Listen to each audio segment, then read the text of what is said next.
how to play multiplayer in Mario Kart Worlds in Nintendo Switch 2.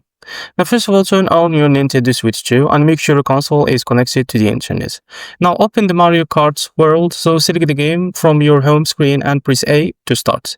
Now, go to the main menu, so wait for the game to load, and you will see options like single player and multiplayer. Now, select the multiplayer, so use the joystick to highlight multiplayer and press A.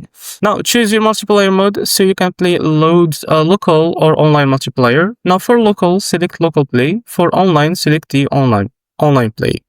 Now, if you play in local, connect the other controllers and make sure all the players have their controllers turned on and connected.